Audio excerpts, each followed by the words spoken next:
Hi, everybody. My name is Alana Durkis, and today I'm going to be giving my lot in life presentation to you all. My lot in life topic was whether or not to get my 12-year-old son vaccinated, for the HPV. And the name of the vaccine for that is Gardasil. So basically, my lot in life topic was whether or not to get my 12-year-old son vaccinated with Gardasil.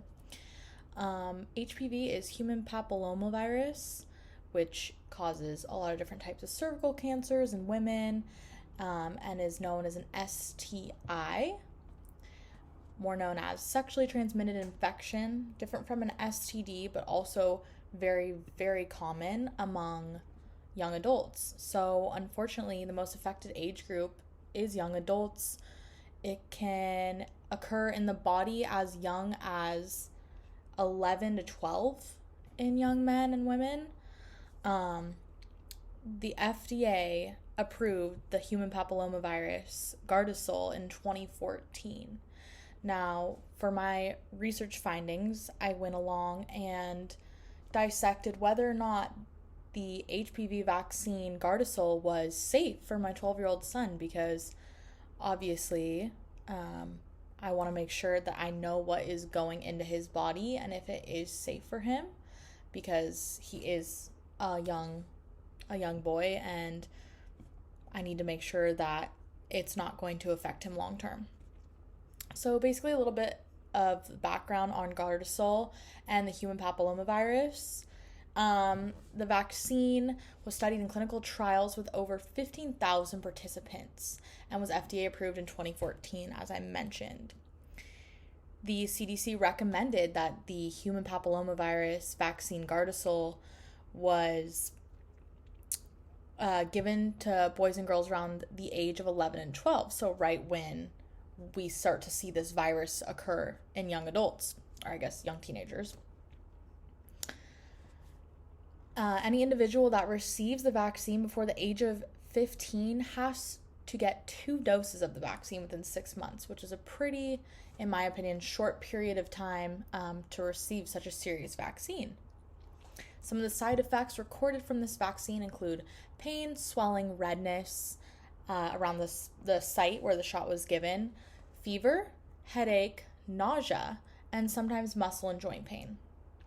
So, while Gardasil 9 is FDA approved, I went into further research to make sure that it was safe for my child.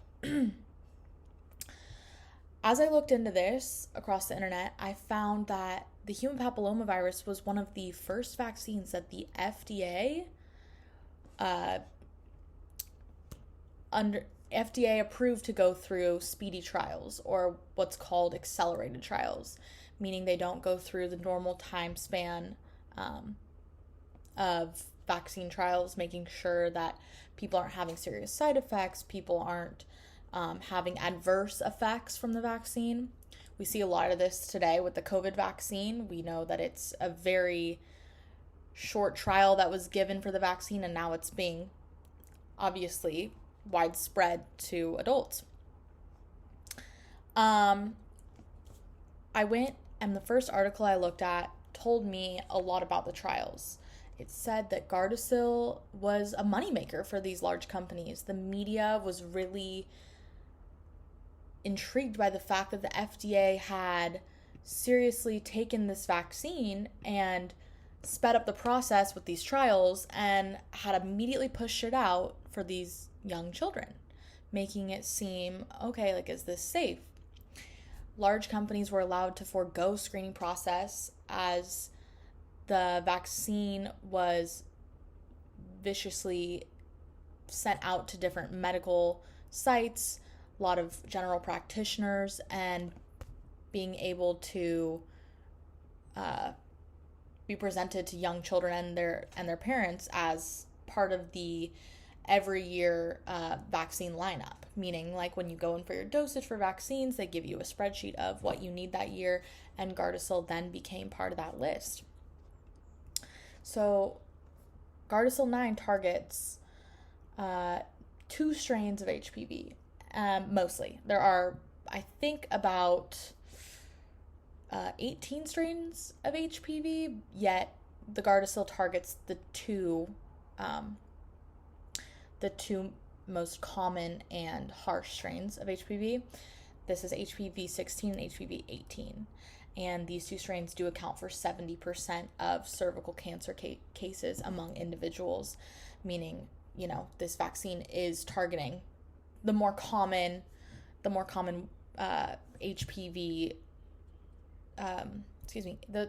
common HPV cases that we see.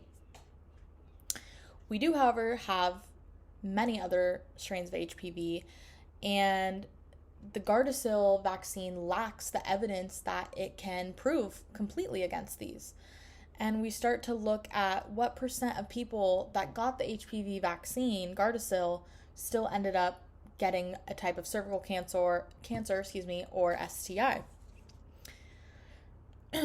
We found that individuals post-vaccine documented still having to undergo medical measures in order to make sure they were safe and protected against HPV, meaning, was the vaccine completely effective? We saw that oftentimes people had to turn to other outlets to make sure they were covered from HPV. In the second article I looked at, I found that actually the adverse effects of the vaccine were very low. And this data that was used in the article showed that there were 7,244 reports from individuals after receiving the Gardasil vaccine, and among those recorded, 31% were female, 21% were male, 47% sex not recorded. Of these individuals, dizziness, headache, irritation on the site were noted. However, among these individuals, 97% of the reports were said to be non-serious, meaning the side effects were some that were already noted, already recorded by the FDA, and stuff that was listed on the CDC's website. So out of both of the articles that I saw, I found two different evidence, more or less, like two different types of conclusions. One saying, hey, this vaccine was completely rushed and presented to the public without further research, knowing that it is safe for our children. And the other one saying, like, hey, we did do a study of the people that had already gotten this vaccine, and it's safe. It is completely safe. Yes, there are always going to be, Yes, there are always going to be cases where people have adverse reactions, but for the most part, everything was completely safe. I chose, all in all, I don't even think I wrote my conclusion, but I guess I chose to vaccinate my son for the HPV virus, the human papillomavirus, because I figured that after reading everything from medical articles to the CDC website, I found that this vaccine was indeed safe.